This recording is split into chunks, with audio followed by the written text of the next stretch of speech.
ভিটি ভিটি দাদা আসেনি একবারে নিয়ে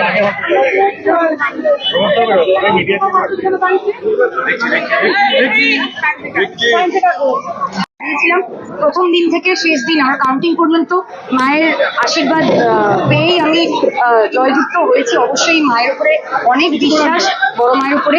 তাই আজকে আবার সুযোগ পেয়েছি, দল আমাকে সুযোগ দিয়েছে বরানগরে প্রার্থী হিসেবে। তো সেই জন্য যাত্রা শুরু করার আগে মায়ের আশীর্বাদ তো অবশ্যই নিতেই।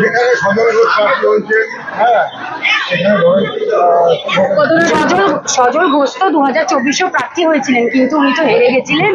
তো ন্যাড়া বেলতলা একবার আসে শুনেছিলাম, উনি দুবার এসেছেন, অসুবিধা নেই। আবার বরানগরের মানুষ তাদের নিদান দেবে, গণতান্ত্রিক পদ্ধতিতে তাদের নিদান দেবে, এ বিষয়ে আমাদের কোনো চিন্তাই নেই। সেকেন্ড,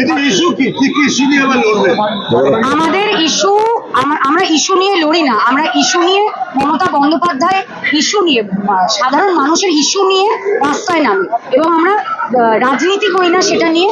আমাদের ইলেকশনের এজেন্ডা, আমাদের ক্যাম্পেইন উন্নয়ন হবে, মমতা বন্দ্যোপাধ্যায়ের উন্নয়ন হবে।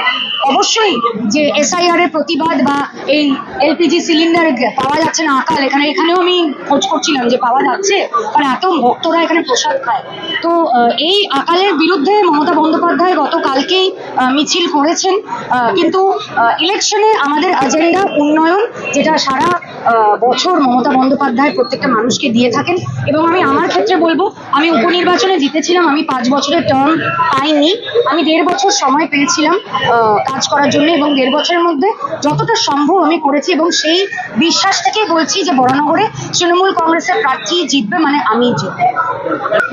সুপ্রিম কোর্টের অর্ডার পাস হওয়ার পরেও এখনো সাপ্লিমেন্টারি ভোটার লিস্ট আমরা কিন্তু পেলাম না।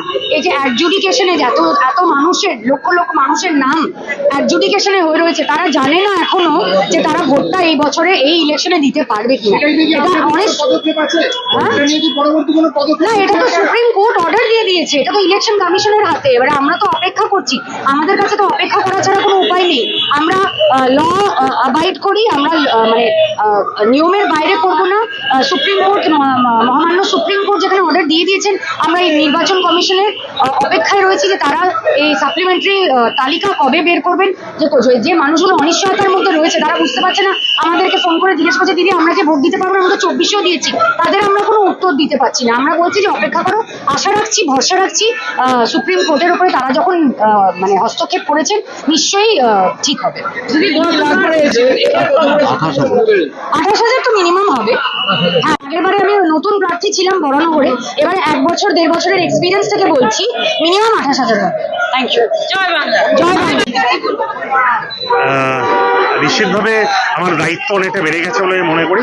আগামী দিনে নোয়াপাড়াবাসীর প্রত্যেকের সঙ্গে থেকে সকল স্তরে কর্মী সমর্থকদের সঙ্গে নিয়ে নোয়াপাড়াবাসীর হয়ে কাজ করব, তাদের সঙ্গে ঘরের ছেলে হিসেবে থেকে আমি কাজ করবো, এটা আমি অঙ্গীকার করব। আমি সারা বছর বড়মার কাছে আছি। আমি একটা বিজেপি দলের, আমি মতন নই যে নির্বাচনে আমি ঠাকুরকে ব্যবহার করি, ঈশ্বরকে ব্যবহার করি। আমি বিশ্বাস করি বড়মা সকলের, এবং বড়মার আশীর্বাদ নিয়ে আমরা শুভ কাজ শুরু করি।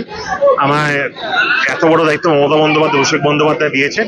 আমি যে অনেস্টলি কাজ করতে পারি, মানুষের সেবায় নিজেকে নিয়োজিত করতে পারি, এটাই আমার অঙ্গীকার, এবং আগামী দিনেও আমরা এই কাজটাই করব। দলের পক্ষ থেকে কি অঙ্গীকার রইল সময় বলবো। আজকে প্রথম দিন, আজকে এত কিছু বলার নয়। আমি মনে করি সকলের সঙ্গে কথা বলে আমি আমার রূপরেখা ঠিক করবো। নোয়াপাড়ার নেতৃত্বরা যেভাবে গাইড করবেন, প্রাক্তন বেদিকা মঞ্জুদি যেভাবে গাইড করবেন, জেলার সভাপতি প্রাথমিক যেভাবে গাইড করবেন, এবং অবশ্যই মমতা বন্দ্যোপাধ্যায়, অভিষেক বন্দ্যোপাধ্যায় যেভাবে আমাকে রূপরেখা খেতে দেবেন, আমি সেভাবেই এগোবো।